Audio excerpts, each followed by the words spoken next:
Assalamualaikum warahmatullahi wabarakatuh. Hai semuanya, perkenalkan nama aku Ranti Widya dengan NIM 1022-2022. Nah, di sini aku akan ngebahas pemahaman aku dari materi mampu memprediksi risiko dan mengendalikan risiko bisnis. Nah, di sini ada pengertian menurut Sahara tahun 2019, manajemen risiko merupakan serangkaian prosedur dan metodologi yang digunakan untuk mengidentifikasi, mengukur, memantau, dan mengendalikan risiko yang timbul dari kegiatan usaha bank.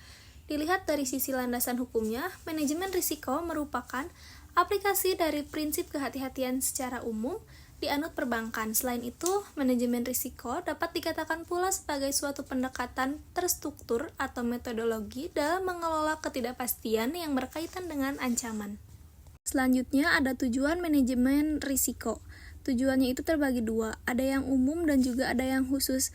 Untuk tujuan umumnya, manajemen risiko secara umum digunakan untuk dasar agar bisa memprediksi bahaya, apa hal yang tidak menyenangkan yang akan dihadapi dengan perhitungan yang cermat, serta pertimbangan yang matang dari berbagai informasi di awal untuk menghindari hal-hal yang tidak diinginkan. Dan untuk tujuan khususnya, yang pertama menyediakan informasi mengenai risiko kepada pihak regulator, kedua memberikan rasa aman, ketiga meminimalkan kerugian dari berbagai risiko yang uncontrolled. Nah, selanjutnya ada prinsip manajemen risiko, ada 5. Untuk yang pertama ini adanya perumusan masalah. Di sini tuh kayak kita mengidentifikasi risiko secara jelas untuk memahami potensi ancaman dan menentukan tujuan penanganan yang tepat. Ini adalah langkah awal untuk merancang strategi mitigasi. Dan untuk yang kedua ada pembagian kerja dan pendelegasian wewenang. Nah, untuk tugas dan tanggung jawab yang terkait pengelolaan risiko dibagi sesuai keahliannya masing-masing, serta dilimpahkan kepada pihak yang memiliki otoritas untuk memastikan pelaksanaannya berjalan efisien. Dan yang ketiga, kesatuan arah. Semua pihak yang terlibat harus bekerja menuju tujuan yang sama dengan mengintegrasikan upaya pengelolaan risiko ke dalam strategi dan sasaran organisasi secara keseluruhan. Nah, selanjutnya yang keempat ada koordinasi. Di sini itu sinergi antar individu atau tim dalam mengelola risiko diperlukan untuk menghindari duplikasi, konflik, atau celah dalam pelaksanaan mitigasi risiko.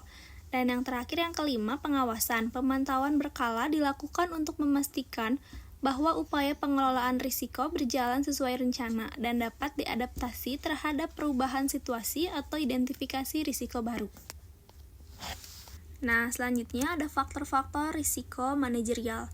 Faktor-faktor risiko manajerial ini melibatkan aspek-aspek seperti ketidakpastian pasar, perubahan regulasi, fluktuasi ekonomi, perubahan teknologi, kesalahan manajemen, persaingan pasar, dan faktor internal seperti kebijakan perusahaan dan KP manajemen. Memahami dan mengelola risiko ini mengorganisasi menjaga menstabilitas dan kelangsungan bisnisnya. Nah, selanjutnya ada 7 langkah proses manajemen risiko. Yang pertama, adanya identifikasi risiko. Di sini mengidentifikasi potensi risiko yang dapat memengaruhi tujuan atau operasional organisasi termasuk sumber risiko, dampaknya, dan kemungkinan terjadinya. Dan yang kedua, adanya evaluasi risiko. Menganalisis risiko yang teridentifikasi untuk menilai tingkat keparahan atau dampak dan memungkinkan terjadinya, sehingga dapat memprioritaskan risiko yang harus ditangani terlebih dahulu. Yang ketiga, perencanaan dan strategi. Menyusun rencana tindakan untuk mengatasi risiko berdasarkan prioritas dengan mempertimbangkan strategi seperti mitigasi, penghindaran, transfer risiko, atau penerimaan risiko. Keempat, implementasi tindakan. Melaksanakan strategi yang telah direncanakan seperti memperbaiki prosedur, mengalokasikan sumber daya, atau memberikan pelatihan kepada tim. Dan yang kelima, monitoring atau pemantauan. Memantau efektivitas tindakan yang mengambil secara berkala untuk memastikan risiko terkendali dan tidak berkembang menjadi masalah yang lebih besar. Yang keenam, pengembangan rencana kontingensi. Mempersiapkan rencana cadangan atau tindakan darurat untuk menghadapi situasi jika risiko benar-benar terjadi, sehingga dampaknya dapat diminimalkan. Dan yang terakhir, yang ketujuh, adanya evaluasi dan pembaruan. Melakukan evaluasi terhadap seluruh proses manajemen risiko dan memperbaharui rencana jika ada perubahan kondisi, temuan baru, atau risiko yang berkembang. Nah, selanjutnya, manfaat manajemen risiko. Yang pertama, menjamin pencapaian tujuan. Yang kedua, meminimalkan kemungkinan bangkrut. Yang ketiga, meningkatkan keuntungan perusahaan. Dan yang terakhir, memberikan keamanan dalam bekerja. Nah, yang terakhir itu adanya macam-macam bentuk risiko. Ada 5 macam bentuk risiko. Yang pertama itu ada risiko sifat usaha. Risiko yang terkait dengan karakteristik atau jenis kegiatan usaha yang dijalankan seperti risiko teknologi dalam perusahaan teknologi atau risiko pasokan dalam industri manufaktur. Dan yang kedua, risiko geografis. Risiko yang muncul akibat alokasi geografis tempat usaha beroperasi seperti bencana alam, keterbatasan, infrastruktur, atau jarak dari pasar utama. Nah, yang ketiga, risiko politik. Risiko yang disebabkan oleh perubahan kebijakan pemerintah, ketidakstabilan politik, regulasi baru, atau konflik yang dapat memengaruhi operasional usaha.